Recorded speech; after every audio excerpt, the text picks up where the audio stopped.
April 22న పెహల్గాంలో ఉగ్రవాదులు హిందువులను చంపుతూ అక్కడి మహిళలతో ఈ విధంగా చెప్పారు. వెళ్ళి మీ మోడీకి చెప్పు, మేము హిందువులను టార్గెట్ చేసి చంపాము అని. అయితే ఇప్పుడు ఉగ్రవాదుల ఈ మాటలు మోడీ గారికి చేరినట్టే ఉన్నాయి. ఈ దాడి జరిగిన ఎగ్జాక్ట్ 14 రోజుల తర్వాత మోడీ గారు ప్రపంచం మొత్తానికి ఇండియా తలుచుకుంటే ఉగ్రవాదుల్ని ఎలా వెతికి చంపగలదో చూపించారు. ఆపరేషన్ సింధూర్ ద్వారా కేవలం 25 నిమిషాల్లో పాకిస్తాన్ అండ్ పీఓకే ప్రాంతాల్లోని 9 లొకేషన్స్లో 24 మిసైల్స్ వేసి 100 కంటే ఎక్కువ మంది ఉగ్రవాదుల్ని ఏం చేశాం రాహుల్ గాంధీ గారు? ఖతం, bye bye, tata, good boy. Yes, ఖతం చేసేసాం. మోడీ గారి ఈ మాస్టర్ స్ట్రోక్ తర్వాత పాకిస్తాన్కి ఆ దేశంలో ఉన్న ఉగ్రవాదులకు క్లియర్గా అర్థమై ఉంటుంది. ప్రజెంట్ ఉన్నది పాత ఇండియా కాదు. మన పాత నాయకులు ఉగ్రవాదులు దేశంలోకి వచ్చి దాడులు చేసినా తిరిగి ఈ విధంగా రిటాలియేట్ చేసేవారు కాదు. పాకిస్తానీ ఆర్మీ అక్కడి ఉగ్రవాదులు మన జవాన్లను టార్గెట్ చేసి చంపుతున్నప్పటికీ అప్పటి ప్రభుత్వం పెద్దగా రెస్పాండ్ అయ్యేది కాదు. అలా ఎందుకో నాకు తెలియదు. బహుశా అప్పటి నాయకులకు పాకిస్తాన్ అంటే ప్రేమ ఉండొచ్చు, లేదా యుద్ధం అంటే భయం ఉండొచ్చు. కానీ మోడీ గారికి ఈ రెండూ లేవు. అందుకే మోడీ హయాంలో ఎవడైనా మన దేశం జోలికి వస్తే వాన్ని వెంటపడి వెతికి మరి చంపడంలో భారత్ ఏమాత్రం వెనకాడడం లేదు. ఇలాంటి ఇండియానే ప్రజలు ఇన్ని రోజులు కోరుకున్నారు. ఇకపై నుంచి ఉగ్రవాదులు ఇండియాని టార్గెట్ చేయాలి అంటే 1కి 10 సార్లు ఆలోచించాలి. ఈ ఆపరేషన్ సింధూర్ ద్వారా మోడీ గారు కేవలం పెహల్గాం ప్రతీకారం మాత్రమే కాదు, మన ఇండియాపై ఇంతకు ముందు దాడి చేసిన ఉగ్రవాద స్థావరాల్ని కూడా టార్గెట్ చేసి డిస్ట్రాయ్ చేశారు. ఇక్కడ కనిపిస్తున్న ఈ లుచ్చాగాని చూడండి, వీడి పేరు మసూద్ అజర్, కరుడు కట్టిన తీవ్రవాది. నిజం చెప్పాలంటే వీడు అసలు మనిషే కాదు, మానవ మృగం. వీడి కారణంగా ఎంతోమంది ప్రాణాలు కోల్పోయారు, ఫ్యామిలీస్ని కోల్పోయారు. వీడు పాకిస్తాన్లో జైషే మొహమ్మద్ అనే ఉగ్రవాద సంస్థను ఏర్పాటు చేసి చిన్న పిల్లల్ని, యువకుల్ని అందులో ట్రైనింగ్ ఇస్తూ వాళ్ళను ఉగ్రవాదులుగా మారుస్తున్నాడు. మీలో తెలియని వాళ్ళకి చెప్తున్నాను, 2001లో మన ఇండియన్ పార్లమెంట్ పైన దాడి చేయించింది వీడి. అలాగే 2016లో పఠాన్కోట్ దాడిని చేసింది కూడా వీడికి సంబంధించిన గ్రూపే. ఆ తర్వాత 2019 పుల్వామా దాడి చేసింది కూడా ఈ ఉగ్రవాద సంస్థని. వీడి కారణంగా పుల్వామా అటాక్లో 40 మంది మన సిఆర్పిఎఫ్ జవాన్లు ప్రాణాలు కోల్పోయారు. అందుకే ఇండియా ఈసారి వీళ్ళను వదలకూడదు అని పాత దాడులకు సంబంధించిన డీటెయిల్స్ అన్ని గ్యాదర్ చేసి ఒకేసారి అన్ని దాడుల ప్రతీకారం తీర్చుకుంది. ఈ లుచ్చాగాడు పాకిస్తాన్లోని పంజాబ్ ప్రాంతంలో ఒక అతిపెద్ద మసీదుని కట్టుకొని అందులో మదర్సా రన్ చేస్తూ ఉగ్రవాదుల్ని తయారు చేస్తున్నాడు. ఈ విషయం మన ఇండియన్ ఆర్మీకి తెలిసి వీడి మసీదు పైన 1 కాదు 2 మిసైల్స్ని వేసి కంప్లీట్గా డిస్ట్రాయ్ చేశారు. యాక్చువల్గా ఈ దాడిని వీడిని లేపేయడానికే చేశారు. అదృష్టం కొద్దీ వీడు బతికిపోయాడు. కానీ వీడి దురదృష్టం ఏమిటంటే మన ఇండియా చేసిన దాడిలో వీని మదర్సా కంప్లీట్గా డిస్ట్రాయ్ అయిపోయింది. అండ్ అందులో ఉన్న వీడి 10 మంది ఫ్యామిలీ మెంబర్స్ అందరూ చనిపోయారు. నిజానికి మనుషులు చనిపోతే ఎవరికైనా బాధ అనిపిస్తుంది, కానీ ఇలాంటి లుచ్చాగాడి ఫ్యామిలీ చనిపోతే ఎవరికీ బాధ అనిపించదు. ఎందుకంటే వీడి కారణంగా వేల మంది ప్రాణాలు కోల్పోయారు, తమ ఫ్యామిలీస్ని కోల్పోయారు. అయితే రీసెంట్గా వస్తున్న రిపోర్ట్స్ ప్రకారం వీడు వీళ్ళ ఫ్యామిలీ శవాల దగ్గర కూర్చొని ఏడుస్తున్నాడు. అయ్యో, ఈ దాడిలో నేను కూడా చనిపోతే అయిపోయేది, నా ఫ్యామిలీ లేకుండా నేను ఎలా బతుకుతాను అని కుమిలి ఏడుస్తున్నాడు. గుర్తుపెట్టుకోండి, కర్మ అనేది ఎవరిని వదిలిపెట్టదు. నువ్వు ఎదుటి వాళ్ళను ఎంతగా చిత్రవద చేస్తావో అంతకు 10 రెట్లు అనుభవించక తప్పదు. ఇప్పుడు ఈ పంది అదే కర్మను అనుభవిస్తుంది. ఇప్పుడు మీలో కొంతమంది అనుకోవచ్చు, బ్రదర్ వీడిని కూడా లేపేస్తే అయిపోయేది కదా, ఇప్పుడు వీడు ఇండియా పైన ఏదైనా రివెంజ్ ప్లాన్ చేసే అవకాశం ఉంది అని. అయితే అలా జరిగే ఛాన్సెస్ చాలా తక్కువ. ఎందుకంటే వీడు బాగా ముసలోడైపోయాడు అండ్ వీడికి లేని రోగాలు లేవు. వీడు ఇంతకు ముందు యాక్టివ్గా ఉగ్రవాదంలో పార్టిసిపేట్ చేసేవాడు. కానీ ఏజ్ పెరిగి శరీరం సహకరించకపోయేసరికి ఇతని ఫ్యామిలీ మెంబర్సే ఉగ్రవాద సంస్థను రన్ చేస్తున్నారు. అయితే ఇప్పుడు మన ఆర్మీ అతని ఫ్యామిలీ మొత్తాన్ని లేపేసింది. అందుకే ఆపరేషన్ సింధూర్ ఇండియా చేపట్టిన most successful operation. By the way, operation Sindoor కేవలం ఒక ట్రైలర్ మాత్రమే. పాకిస్తాన్ ఎక్స్ట్రాలు చేస్తే మొత్తం సినిమా చూపించాల్సి ఉంటుంది. ట్రైలర్నే వీళ్ళు తట్టుకోలేకపోయారు. సినిమా స్టార్ట్ అయితే ఇక పాకిస్తాన్ అనే దేశం మిగలదు. యుద్ధంలో గెలవాలంటే కేవలం స్ట్రాంగ్ ఆర్మీ ఉంటే సరిపోదు. Advance weapons, satellite, drones and advance technology కూడా ఉండాలి. అందుకే ఈ టెక్నాలజీలో ఏ దేశాలైతే ముందున్నాయో అవే నేడు ప్రపంచాన్ని లీడ్ చేస్తున్నాయి. ప్రపంచం చాలా వేగంగా మారుతుంది. రోజు రోజుకి ఏఐ ఒక పవర్ఫుల్ టూల్గా మారుతుంది. సింపుల్గా చెప్పాలంటే ఏఐ కేవలం ఒక డిఫెన్స్ ఆర్ అఫెన్స్ స్కిల్ మాత్రమే కాదు, ఇది మీ కెరియర్, బిజినెస్ అండ్ డైలీ లైఫ్కి అవసరమయ్యే బెస్ట్ సర్వైవల్ స్కిల్. అయితే ఈ స్కిల్ని మీరు జస్ట్ 180 మినిట్స్లో నేర్చుకుంటే ఎలా ఉంటుంది? అలాగే ఈ స్కిల్తో మీరు ఎర్నింగ్ కూడా స్టార్ట్ చేయవచ్చు. జనరల్గా ఇలాంటి ఏఐ ట్రైనింగ్ ప్రోగ్రాంలకు మార్కెట్లో 15,000 రూపీస్ వరకు తీసుకుంటారు. కానీ మన వ్యూవర్స్ కోసం ఈ 180 మినిట్స్ ఏఐ క్రాష్ కోర్స్ని ఫ్రీగా అందిస్తున్నారు. ఇదేదో ఆర్డినరీ కోర్స్ కాదు, ప్రపంచంలోనే మొట్టమొదటి ఏఐ ఫోకస్డ్ క్రాష్ కోర్స్. దీన్ని top AI investors and pointers conduct చేస్తున్నారు. ఈ ఏఐ క్రాష్ కోర్స్లో కేవలం 1500 సీట్లు మాత్రమే ఉన్నాయి. కాబట్టి ఇంట్రెస్ట్ ఉన్న వాళ్ళు వెంటనే డిస్క్రిప్షన్ అండ్ కమెంట్లో పిన్ చేసిన లింక్ని క్లిక్ చేసి వెంటనే రిజిస్టర్ అవ్వండి. ఈ ఏఐ ట్రైనింగ్ ప్రోగ్రాంలో మీరు ఎక్సెల్ అండ్ డేటా అనాలిసిస్లో ఏఐ యూజ్ చేసి సంవత్సరానికి దాదాపు 38 లక్షలు సంపాదించవచ్చు. ఈ కోర్సులో మీరు ఏఐ సహాయంతో హై డిమాండింగ్ స్కిల్స్ అయిన data analysis, personal branding, content creation, business strategy, resume building, job hunting strategies, salary hike strategy లాంటివి నేర్చుకోవచ్చు. ఇది వర్కింగ్ ప్రొఫెషనల్లో ఉన్న వారందరికీ ఉపయోగపడుతుంది. Tech, non tech, entrepreneurs, even ఫౌండర్లకు కూడా ఇది యూజ్ అవుతుంది. ఏఐ నేర్చుకున్న వారు మార్కెట్లో టాప్ 5%లో ఉంటే నేర్చుకుని వారు చాలా వెనుకబడ్డారు. ఏఐ నేర్చుకోవడం ఎంత ఇంపార్టెంటో ఈ ఆర్టికల్ చూస్తే అర్థమవుతుంది. ఇందులో ఆల్రెడీ 2 మిలియన్స్ కంటే ఎక్కువ మంది ట్రైనింగ్లో జాయిన్ అయి తమ కెరియర్లో అద్భుతంగా రాణిస్తున్నారు. మీరు కూడా వాళ్ళలాగే అప్గ్రేడ్ అవ్వాలి అనుకుంటే డిస్క్రిప్షన్లో అండ్ కమెంట్లో పిన్ చేసిన లింక్ని క్లిక్ చేసి 180 minutes AI crash course attend అయ్యి ఒక మంచి ఇన్కమ్ సోర్స్ని క్రియేట్ చేసుకోండి. నిజంగా పాకిస్తాన్లోని మంత్రులు, నాయకులు జోకర్స్ లాంటోళ్ళు. ఎందుకంటే మొన్నటి వరకు వీళ్ళు మీడియా ముందుకు వచ్చి ఇష్టం వచ్చినట్టుగా ఇండియాను బెదిరించే ప్రయత్నం చేశారు. వీడంటాడు, మా దేశంలో ఉన్న న్యూక్లియర్ ఆయుధాలన్నీ ఇండియా వైపు రెడీగా ఉన్నాయి, మేము తలుచుకుంటే ఇండియాను డిస్ట్రాయ్ చేయగలము అని. లోకల్ నాయకులు ఇలాంటి చిల్లర మాటలు మాట్లాడితే వాళ్ళకు తెలియదు అనుకోవచ్చు. కానీ ఆ దేశ డిఫెన్స్ మినిస్టర్ ఖ్వాజా ఆసిఫ్ మొన్నటి వరకు ఇండియాను మా న్యూక్లియర్ వెపన్స్తో అంతం చేస్తాము అని నోటికొచ్చినట్టుగా వాగి ఇప్పుడు ఆపరేషన్ సింధూర్ పాకిస్తాన్లో క్రియేట్ చేసిన విధ్వంసాన్ని చూసి చెప్తాడు, ఇండియా మాపై ఫర్దర్గా అటాక్ చేయకపోతే మేము కూడా చెయ్యము, మేము ఇండియాతో డిస్కస్ చేయడానికి రెడీగా ఉన్నాము అని. అబేవో లుచ్చే, మీ దేశంలో తినడానికి తిండి, తాగడానికి నీళ్లు లేకపోయినా తలపొగరు మాత్రం మీకు తగ్గలేదురా. సొంత దేశంలో ఉన్న పేదరికాన్ని, ఎస్పెషల్లీ కుప్పకూలిన ఎకానమీని వీళ్ళు నార్మలైజ్ చేయలేకపోతున్నారు. కానీ ఉగ్రవాదుల్ని సపోర్ట్ చేసి ఇండియా పైన అటాక్ చేయడానికి మాత్రం పరిగెత్తుకుంటూ వస్తారు. అందుకే ఇప్పుడు కర్మను అనుభవిస్తున్నారు. నేను చాలా క్లియర్గా చెప్పేది ఏమిటంటే, వీళ్ళు మోడీని చాలా తక్కువ అంచనా వేశారు. మేము ఇంతకు ముందు ఇండియా పైన చాలా అటాక్లు చేశాం, ఇండియా ఏమీ చెయ్యదు అనుకున్నారు. కానీ ఈసారి వెనక నుంచి మిసైల్ పడేసరికి అబ్బో ఇండియా పాతలా లేదు, టచ్ చేస్తే కాల్చి చంపేలా ఉంది అని క్లియర్గా అర్థం చేసుకొని ఇదిగో ఇలాంటి నక్క మాటలు మాట్లాడుతున్నారు. ఈ పాకిస్తానీ కుక్కలు హ్యాపీగా ఫీల్ అవ్వాల్సిన విషయం ఏమిటంటే, మన జవాన్లు వీళ్ళ ఆర్మీ లాగా నీతి, నిజాయితీ, ఎథిక్స్ లేని వాళ్ళు కాదు. మన ఆర్మీ దాడి చేసిన 9 ప్రాంతాల్లో ఒక్క సివిలియన్కి, అంటే సాధారణ పాకిస్తానీ ప్రజలకు హాని చేయకుండా పిన్ పాయింట్ ప్రెసిజన్తో ఉగ్రవాద స్థావరాల్ని మాత్రమే హిట్ చేసి వాటిని డిస్ట్రాయ్ చేశాము. కానీ వీళ్ళ ఆర్మీ ఎటువంటి నీతి, ఎథిక్స్ లేనిది. పెహల్గాంలో ఫ్యామిలీతో సరదాగా టైం గడపడానికి వచ్చిన టూరిస్టులను చంపారు. అండ్ ఇప్పుడు మన ఆర్మీని ఎదుర్కొనే దమ్ము లేక ఎల్ఓసి ప్రాంతంలో చిన్న చిన్న విలేజెస్ పైన బాంబులు వేస్తున్నారు, సాధారణ ప్రజల్ని టార్గెట్ చేస్తున్నారు. ఈ దాడిలో ఇప్పటికే 12 మంది మన భారతీయులు మరణించారు, దాదాపు 42 మందికి సివియర్గా గాయాలయ్యాయి.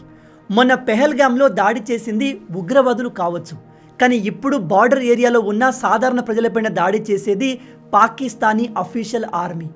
ఏ మాత్రం దమ్ము, ధైర్యం, నీతి, నిజాయితీ లేనిది ఈ పాకిస్తానీ లుచ్చా ఆర్మీ. ఇలా ఎందుకు అంటున్నాను అంటే, వీళ్లకు మన ఆర్మీని ఎదుర్కొనేంత ధైర్యం, మన ఫైటర్ జెట్లతో పోటీ పడేంత సత్తా, టెక్నాలజీ లేదు. ఆర్మీతో పోటీ పడితే ఎక్కడ వెతికి మరీ చంపుతారో అని మన సాధారణ ప్రజల్ని టార్గెట్ చేస్తున్నారు. నిజం చెప్తున్నాను, ప్రపంచం మొత్తంలోని ఈవెన్ ఆఫ్రికన్ కంట్రీస్తో కంపేర్ చేసినా కూడా Pakistan one of the worst and rogue nation. ఎందుకంటే పాకిస్తాన్ చాలా ఓపెన్గా మీడియా ముందు ఉగ్రవాదుల్ని సపోర్ట్ చేస్తుంది. ఆపరేషన్ సింధూర్లో ఒక ఉగ్రవాది యాకూబ్ ముఘల్ కుక్కచావు చచ్చాడు. అయితే వీడి శవయాత్రకు పాకిస్తానీ అఫీషియల్స్, అక్కడి మిలిటరీ అందరూ వచ్చి రెస్పెక్ట్ ఇస్తున్నారు. పాకిస్తానీ జెండాను ఆ ఉగ్రవాది శవం పైన కప్పారు. ఈ విజువల్స్ ని చూసి ఎవరైనా పాకిస్తాన్ ఉగ్రవాదానికి సపోర్ట్ చేయదు అని చెప్పగలరా? ఉగ్రవాదం పాకిస్తాన్ రక్తంలోనే ఉంది. ఇప్పుడే కాదు, రాబోయే 50-100 సంవత్సరాల్లో కూడా పాకిస్తాన్ మారే అవకాశం లేదు. ఎందుకంటే వీళ్ళ ఐడియాలజీ, వీళ్ళు ఫాలో అయ్యే పద్ధతులన్నీ కూడా ఉగ్రవాద పద్ధతులే. మొత్తం మా మతమే ఉండాలి, వేరే మతం వాళ్ళు ఎవ్వరూ ఉండకూడదు, ఉంటే వాళ్ళపైన దాడులు చేయాలి. అంతేకాదు, పక్క దేశం మనకంటే బాగా డెవలప్ అవుతుంటే ఎలాగైనా సరే వాళ్ళ డెవలప్మెంట్ని ఆపాలి. పాకిస్తాన్ గత 50-60 సంవత్సరాల నుంచి మనతో ఇదే చేసుకుంటూ వస్తుంది. అందుకే కదా మనం ప్రెసిడెంట్ అమెరికా, చైనా లాంటి దేశాలతో పోటీ పడుతుంటే వీళ్ళు మాత్రం చైనా చేతిలో పెంపుడు కుక్కలాగా మారి వాళ్ళు వేసే బిస్కెట్ల కోసం మన ఇండియాని, పక్కనే ఉన్న ఆఫ్ఘనిస్తాన్ని డిస్టర్బ్ చేస్తూ ఉంటారు. అలాగే మీ అందరికీ గుర్తుండే ఉంటుంది, 2019లో పుల్వామా దాడి తర్వాత మన ఇండియా పాకిస్తాన్లోకి ఎంటర్ అయి సర్జికల్ స్ట్రైక్ చేసింది. మనపై దాడి చేసిన చాలామంది ఉగ్రవాదుల్ని అంతం చేసింది. అయితే ఇదంతా చాలా సైలెంట్గా ఎవరికి తెలియకుండా జరిగింది. ఆ సమయంలో మన దేశంలో ఉన్న opposition party, especially Congress party, మీరు సర్జికల్ స్ట్రైక్ చేసినట్టు ప్రూఫ్స్ ఏమైనా ఉన్నాయా, ఆ డీటెయిల్స్ మాకు ఇవ్వండి అని అడిగింది. మన ఇండియన్ ఆర్మీని, ఎయిర్ ఫోర్స్ని క్వశ్చన్ చేసింది. కానీ ఇప్పుడు అపోజిషన్ పార్టీలకు ఆ అవకాశం లేదు. ఎందుకంటే పాకిస్తాన్ పైన భారీగా దాడి జరిగినట్టు ఆ దేశ ప్రజలే రకరకాల వీడియోలు చేసి ఇంటర్నెట్లో పెడుతున్నారు. మన ఇండియన్ ఆర్మీ ట్విట్టర్లో ఎలా పిన్ పాయింట్ యాక్యురసీతో దాడులు చేశారో క్లియర్గా వీడియోస్ కూడా అప్లోడ్ చేసింది. ఇక అందరికీ ఉన్న మేజర్ క్వశ్చన్ ఏమిటంటే, మనం ప్రతీకారం తీర్చుకున్నాం, కానీ నెక్స్ట్ పాకిస్తాన్ ఏం చేయబోతుంది, మనపైన దాడి చేస్తారా అని. ఒక ఇంట్రెస్టింగ్ విషయం ఏమిటంటే, మన భారత ఫోర్మోర్ ఆర్మీ చీఫ్ మనోజ్ నరవానే గారు ఆపరేషన్ సింధూర్ తర్వాత ఒక ఇంట్రెస్టింగ్ ట్వీట్ చేశారు. అభి పిక్చర్ బాకీ హే అని. అంటే సినిమా ఇక్కడితో అయిపోలేదు, ఇంకా చాలా ఉంది అని. అంటే ఇండియా కేవలం ఇక్కడితో ఆగకుండా ఇంకేదైనా పెద్దది ప్లాన్ చేస్తుందా? ఎందుకంటే ఇంత పెద్ద పొజిషన్లో ఉన్న వ్యక్తి ఊరికే ట్వీట్ చేయరు. బహుశా మనకు తెలియంది మన మిలిటరీ ప్లాన్ చేస్తుంది ఇంకేదైనా ఉండవచ్చు. పాకిస్తాన్ విషయానికి వస్తే, పాకిస్తాన్ ప్రైమ్ మినిస్టర్ వాళ్ళ పార్లమెంట్లో నిలబడి ఇండియా చాలా పెద్ద తప్పు చేసింది, మేము ఇండియాకు తగిన సమాధానం చెబుతాము అంటున్నాడు. కానీ ఆ దేశంలోని మిగతా మినిస్టర్లు ఈ గొడవను ఇక్కడితో ఆపేద్దాం, ఇండియా ఫర్దర్గా మా పైన దాడులు చేయకపోతే మేము కూడా చెయ్యము అని రాజీ మాటలు మాట్లాడుతున్నారు. కానీ పాకిస్తానీ ఆర్మీని, అక్కడి మినిస్టర్లను నమ్మడానికి లేదు. ఎందుకంటే వీళ్ళ డిఫెన్స్ మినిస్టర్ చెప్పే మాటలకు మిలిటరీ చేసే పనులకు సంబంధం ఉండదు. మీ అందరికీ తెలుసు, ప్రజెంట్ పాకిస్తాన్లో పవర్ కేవలం మిలిటరీ చేతిలో ఉంది. ఈ రాజకీయ నాయకులు ఉత్త పపెట్స్ మాత్రమే. వీళ్ళు ఇచ్చే ఆర్డర్స్ని ఆర్మీ అస్సలు పట్టించుకోదు. ఆపరేషన్ సింధూర్ తర్వాత పాకిస్తాన్ లీడర్స్ అండ్ ఆర్మీ పిచ్చోళ్ళు అయిపోయారు. వాళ్ళకు ఏం చేయాలో అర్థం కావట్లేదు. పాకిస్తాన్ ఆర్మీకి డైరెక్ట్గా మన ఇండియన్ ఆర్మీని ఎదుర్కొనే దమ్ము, ధైర్యము, ఆ క్యాపబిలిటీ లేదు. కాబట్టి వీళ్ళు ఎల్ఓసి, లైన్ ఆఫ్ కంట్రోల్ ప్రాంతంలో ఉండే మన సాధారణ ప్రజలపైన దాడులు చేయడం మొదలుపెట్టారు. నాకు తెలిసి మన ఇండియన్ ఆర్మీ మన సాధారణ ప్రజలపై దాడులు చేస్తున్న పాకిస్తానీ కుక్కల్ని ఖచ్చితంగా వదిలిపెట్టదు. ఎందుకంటే ఒక దేశ ఆర్మీ ఇంకో దేశంతో పోరాడాలి, యుద్ధం చేయాలి అనుకుంటే సాధారణ ప్రజలపైన, సామాన్యులపైన దాడి చేయదు. కేవలం డిఫెన్స్ ఫోర్సెస్ని టార్గెట్ చేస్తుంది. కానీ ఎటువంటి నీతి, ఎథిక్స్ లేని పాకిస్తానీ ఆర్మీకి ఇది వర్తించదు. ఆపరేషన్ సింధూర్ ద్వారా ఇండియా ఉగ్రవాదులకు గట్టి వార్నింగ్ ఇస్తూ ప్రతీకారం తీర్చుకోవడమే కాదు, ప్రపంచానికి ఒక స్ట్రాంగ్ మెసేజ్ పంపింది. మీరు ఈ ఇద్దరు ఆఫీసర్స్ని రీసెంట్గా జరిగిన ఆపరేషన్ సింధూర్ బ్రీఫింగ్ ప్రెస్ కాన్ఫరెన్స్లో చూసే ఉంటారు. ఇక్కడ మీరు ప్యానెల్ని చూస్తే ఇద్దరు మహిళలు, ఒక మేల్ ఆఫీసర్ ఉన్నారు. ఇక్కడ లెఫ్ట్ సైడ్లో కూర్చున్న మహిళ పేరు కల్నల్ సోఫియా ఖురేషి, ముస్లిం మహిళ. రైట్ సైడ్లో ఉంది వింగ్ కమాండర్ వ్యోమికా సింగ్. మోడీ ప్రభుత్వం ఈ మొత్తం ఆపరేషన్ని ఎంత అద్భుతంగా ప్లాన్ చేసింది అంటే, ఈవెన్ ఈ ప్రెస్ కాన్ఫరెన్స్ ద్వారా మహిళా శక్తిని చూపిస్తూ ఇండియా అన్ని మతాలకు ఇంపార్టెన్స్ ఇస్తుంది అనే విషయాన్ని ప్రపంచానికి తెలియజేసింది. మన దేశ ముస్లిం మహిళలు ఇలా ఆర్మీలో జాయిన్ అయి దేశ భద్రతను చూసుకుంటూ శత్రువులతో పోరాడుతుంటే, మేము ప్రౌడ్ ముస్లిమ్స్ అని చెప్పుకునే పాకిస్తాన్లో మాత్రం మహిళల్ని ఈ విధంగా నరకాన్ని చూపిస్తున్నారు. అలాగే నాకు చాలామంది కామెంట్లో అడుగుతున్న క్వశ్చన్ ఏమిటంటే, బ్రదర్, పాకిస్తాన్ మన ఫైటర్ జెట్లను డిస్ట్రాయ్ చేసినట్టుగా చాలా న్యూస్లు వస్తున్నాయి. ఎస్పెషల్లీ మన దేశంలో ఉన్న అడ్వాన్స్ రఫైల్ జెట్లను కూడా పాకిస్తాన్ ఆర్మీ క్రాష్ చేసింది అని చెప్తున్నారు. ఇది ఎంతవరకు వాస్తవం అని. గైస్, ఒక విషయాన్ని బాగా గుర్తుపెట్టుకోండి. పాకిస్తానీ జర్నలిస్టులు, పాకిస్తానీ మీడియా నుంచి వచ్చే ఏ న్యూస్ని నమ్మకండి. వీళ్ళంతా ఫేక్ గాళ్ళు. పోరాడడం చేతకాక ఇలా మిస్ఇన్ఫర్మేషన్ని స్ప్రెడ్ చేస్తూ ఉంటారు. ఇక్కడ కనిపిస్తున్న ఈ లుచ్చగాడి పేరు హమీద్ మీర్, పాకిస్తాన్లో ఫేమస్ జర్నలిస్ట్. వీడు ఇక్కడ చెప్తున్నాడు ఇండియాకు చెందిన ఫైటర్ జెట్లను పాకిస్తాన్ కూల్చేసినట్టుగా ఇండియాకు చెందిన కొంతమంది కన్ఫర్మ్ చేస్తున్నారు అని. కానీ మీరు ఈ ట్వీట్ లోపలికి వెళ్తే ఇది ఫేక్ న్యూస్. ఇక్కడ మన ఇండియన్ ఫ్లాగ్ పెట్టుకున్న ఈ అకౌంట్ కూడా ఫేకే. పాకిస్తాన్ వాళ్ళు ఇలాంటి ఫేక్ అకౌంట్లు క్రియేట్ చేసి ప్రొఫైల్లో ఇండియన్ ఫ్లాగ్ని పెడుతున్నారు. దాన్ని చూసి మనమంతా అరే మనోళ్ళే చెప్తున్నారు కదా, నిజమే అయి ఉండొచ్చు అనుకుంటున్నాము. కానీ ఇదంతా కూడా పాకిస్తాన్ ప్రాపగండాలో భాగం. వీడు నిన్నటి వరకు చాలా ఫేక్ న్యూస్లు స్ప్రెడ్ చేశాడు. అందుకే ఇవాళ వీడి అకౌంట్ని మన గవర్నమెంట్ బ్యాన్ చేసేసింది. మన ఇండియా గొప్పతనం ఏమిటంటే మనం దేన్ని దాచము. ఒకవేళ మన ఫైటర్ జెట్లు కూలి ఉంటే వాటికి సంబంధించిన డీటెయిల్స్ని ఇండియా చాలా ఓపెన్గా ఒప్పుకునేది. అలాంటి ఏ అప్డేట్ మన గవర్నమెంట్ నుంచి రాలేదు కాబట్టి అలా జరిగే అవకాశం లేదు. పైగా మన ఫైటర్ జెట్లు పాకిస్తాన్ ఎయిర్ స్పేస్లోకి ఎంటర్ అవ్వలేదు. మనం వాళ్ళ ఎయిర్ స్పేస్లోకి ఎంటర్ కానప్పుడు అక్కడ డిస్ట్రాయ్ అయిన విమానాలు మనవి ఎలా అవుతాయి? మనము మన ఎయిర్ స్పేస్ నుంచే మిసైల్స్ని పంపి టార్గెట్స్ని డిస్ట్రాయ్ చేశాము. పైగా ఇక్కడ పాకిస్తాన్ మీడియా చూపిస్తున్న విమానాల్ని మన ఎయిర్ ఫోర్స్ ఆపరేషన్ సింధూర్లో ఉపయోగించలేదు. కాబట్టి క్లియర్గా పాకిస్తాన్ అబద్ధాలు చెబుతూ తమ పరువును కాపాడుకునేందుకు ఒక ప్రాపగండాని రన్ చేస్తుంది. అయితే చాలామంది ఇండియన్ మీడియానే మన ఫైటర్ జెట్లు కూలినట్టుగా రిపోర్ట్ చేస్తుంది అంటూ ఇదిగో ఈ పోస్ట్ని చూపిస్తున్నారు. దురదృష్టకరమైన విషయం ఏమిటంటే మన దేశ మీడియానే ఇలా ఫేక్ న్యూస్లు పోస్ట్ చేస్తుంది. ఇక్కడ ది ఫేమస్ న్యూస్ పేపర్ అయిన the Hindu at least 3 Indian fighter జెట్లు జమ్మూ కాశ్మీర్లో క్రాష్ అయ్యాయి అన్నట్టుగా న్యూస్ని పోస్ట్ చేసింది. కానీ ఇది ఫేక్ న్యూస్. ఈ ట్వీట్ని ది హిందూ డిలీట్ చేసి సారీ కూడా చెప్పింది. అది ఫేక్ అయితే మరి ఇక్కడ కనిపిస్తున్న ఈ వస్తువు ఏంటి అని మీరు అడగొచ్చు. దానికి సమాధానం బహుశా ఇది ఫైటర్ జెట్ యొక్క ఫ్యూయల్ ట్యాంక్ కావచ్చు. డిఫెన్స్ ఎక్స్పర్ట్స్ కూడా అదే చెప్తున్నారు. మీరు ఫైటర్ జెట్లను చూసినట్టయితే కింద ఇదిగో ఇలాంటి ఫ్యూయల్ ట్యాంక్స్ ఉంటాయి.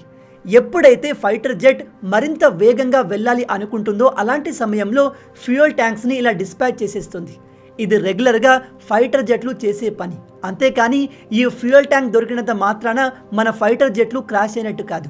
నేను మీ అందరికీ రిక్వెస్ట్ చేసేది ఏమిటంటే ఇలాంటి ఫేక్ న్యూస్లు మీకు కనిపిస్తే వెంటనే ఆ పేజ్ని రిపోర్ట్ కొట్టండి. ఓవరాల్గా ఇండియా పాకిస్తాన్కి చావు దెబ్బ కొట్టింది అండ్ వరల్డ్ వైడ్గా పాకిస్తాన్ పరువు పోయింది. ఒక్క దేశం కూడా పాకిస్తాన్కి సపోర్ట్ చేయట్లేదు. ఎందుకంటే ప్రపంచం మొత్తానికి తెలుసు పాకిస్తాన్ ఒక రోగ్ నేషన్, ఉగ్రవాదులకు సేఫ్ హెవెన్ అని. పాకిస్తాన్ మళ్ళీ మనపైన అటాక్ చేసే అవకాశం లేదు. ఇప్పుడు వీళ్ళు బార్డర్ ఏరియాలో చిన్న చితక ఫైరింగ్లు చేసి మేము కూడా ఇండియాకు గట్టి సమాధానం ఇచ్చాము అని వాళ్ళ ప్రజల్లో చెప్పుకుంటారు. బట్ అలా కాకుండా పాకిస్తాన్ ఏదైనా పెద్దది ప్లాన్ చేస్తే నెక్స్ట్ మన మిసైల్స్ వాళ్ళ మిలిటరీ స్థావరాలని హిట్ చేస్తుంది. అప్పుడు పరిణామాలు చాలా దారుణంగా ఉంటాయి. మొత్తంగా ఇవి ఈ వీడియోకి సంబంధించిన పూర్తి విషయాలు. ఆపరేషన్ సింధూర్ గురించి మీరేమనుకుంటున్నారు? ఈ ఆపరేషన్ సక్సెస్తో మీరు సాటిస్ఫై అయ్యారా? లేదా ఇండియా ఇంకా ఏదైనా పెద్ద యాక్షన్ తీసుకుంటే బాగుండా? నేనైతే పీఓకేని ఇండియా తిరిగి తీసుకుంటుంది అనుకున్నాను. అలాగే పాకిస్తాన్తో పాటు బంగ్లాదేశ్కి కూడా ట్రీట్మెంట్ ఇవ్వాల్సిన అవసరం ఉంది. ఈ మొహమ్మద్ యూనస్ గాడు ప్రతిసారి మన ఈ సిలిగురి కారిడోర్ని టార్గెట్ చేసి మాట్లాడతాడు. కాబట్టి ఈ సిలిగురి కారిడోర్ని మనం మరింత వైడ్ చేస్తే బాగుండు. బంగ్లాదేశ్లోని ఈ పైన ఉన్న ప్రాంతం మొత్తాన్ని ఇండియా తన కంట్రోల్లో తెచ్చుకుంటే నార్త్ ఈస్ట్ రాష్ట్రాలకు బెటర్ సెక్యూరిటీ ఇవ్వగలం. దీనిపై మీ ఒపీనియన్ ఏంటి? మీ ఆలోచనల్ని కింద కామెంట్లో చెప్పండి. ఈ వీడియో మీకు నచ్చింది అనుకుంటున్నాను. నచ్చితే అలా ఊరికే చూసి వెళ్ళిపోకుండా వీడియోని లైక్ చేయండి. ఈ వీడియో కింద మీకు ఇచ్చే లైక్స్ టార్గెట్ 10,000 లైక్స్. చాలా ఈజీ, సింపుల్గా చేసేయండి. మీరు కొట్టే లైక్స్కి కింద ఉన్న లైక్ బటన్ పగిలిపోవాలి. అలాగే ఇలాంటి మరిన్ని ఇంట్రెస్టింగ్ వీడియోస్ కోసం మన ఛానల్ని సబ్స్క్రైబ్ చేసి మమ్మల్ని సపోర్ట్ చేయొచ్చు కదా. ఇది మీకు కంప్లీట్లీ ఫ్రీయే. కానీ మీరు చేసే ప్రతి ఒక్క లైక్ అండ్ సబ్స్క్రిప్షన్ మాకు మరిన్ని వీడియోస్ చేయడానికి మోటివేషన్లా ఉంటుంది.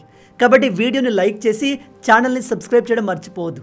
రాబోయే వీడియోలో ఇంకో ఇంట్రెస్టింగ్ టాపిక్తో మళ్ళీ కలుద్దాం. అంటిల్ దెన్, జై హింద్.